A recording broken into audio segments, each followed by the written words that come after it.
November 1ರಂದು ಮಾತ್ರ ಕನ್ನಡಿಗರ ಆಗದೆ ಕನ್ನಡ ನಾಡಿನ ಜವಾಬ್ದಾರಿಯುತ ಪ್ರಜೆಯಾಗಿ ಕನ್ನಡದಲ್ಲೇ ಮಾತಾಡಬೇಕು. ಎಕ್ಸಾಂಪಲ್ ಲೈಕ್ ನಮ್ಮದು ಕಮಿಷನರ್ ಸರ್ ಅವರು ಮರಾಠ ಇದ್ರೂ ಕನ್ನಡ ಎಷ್ಟು ನೀಟಾಗಿ ಮಾತಾಡ್ತಾರೋ ಅದೇ ರೀತಿ ನಾವೂ ಇವತ್ತು ಒಂದೇ ದಿವಸ ಕನ್ನಡ ಮಾತಾಡೋದು ಬೇಡ, ಯಾವಾಗೂ ಕನ್ನಡದಲ್ಲೇ ಮಾತಾಡೋಣ ಅಂತ ತಮ್ಮೆಲ್ಲರಲ್ಲಿ ಕೇಳ್ಕೊತೀನಿ. ಎಲ್ಲಾದರೂ ಇರು ಎಂತಾದರೂ ಇರು ಎಂದೆಂದಿಗೂ ನೀ ಕನ್ನಡವಾಗಿರು, ಕನ್ನಡವೇ ಸತ್ಯ ಕನ್ನಡವೇ ನಿತ್ಯ ಎಂದು ಆಶಿಸುತ್ತಾ ನನ್ನ ಮಾತುಗಳಿಗೆ ವಿರಾಮ ನೀಡುತ್ತಾನೆ.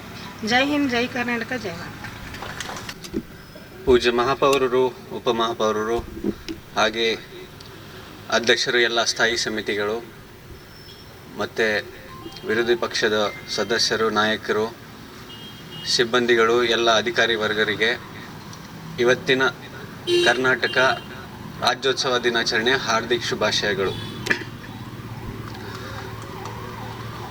ನಾವು ಸಂವಿಧಾನ ಓದಿದರೆ ಸಂವಿಧಾನದಲ್ಲಿ ಎಲ್ಲರಿಗೂ ತಮ್ಮ ಭಾಷೆ, ತಮ್ಮ ಕಲ್ಚರ್ ಅದನ್ನು ಉಳಿಸ್ಬೇಕು, ಅದನ್ನು ಪ್ರಿಸರ್ವ್ ಮಾಡಬೇಕು ಅಂತ ಅಧಿಕಾರ ಸಂವಿಧಾನದಲ್ಲಿ ಕೊಟ್ಟಿದ್ದಾರೆ.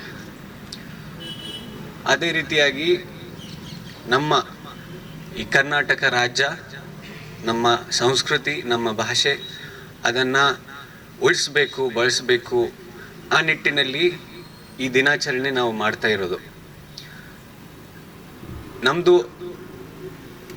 ಕರ್ತವ್ಯ ಏನಂದರೆ ಗವರ್ಮೆಂಟ್ ಕಡೆಯಿಂದ ಬೇರೆ ಬೇರೆ ಸುತ್ತೋಲೆಗಳು ಇರಬಹುದು, ಬೇರೆ ಬೇರೆ ನಿರ್ದೇಶನ ಇರಬಹುದು, ಈಗಾಗಲೇ ಹೊರಡಿಸಿದ್ದಾರೆ. ಎಕ್ಸಾಂಪಲ್ 60% ಕನಿಷ್ಠ 60% ಈ ನಾಮಫಲಕ ಏನಿದೆ ಅದು ಇರಬೇಕು, ಅದು ಒಂದು ಸುತ್ತೋಲೆ ಇದೆ.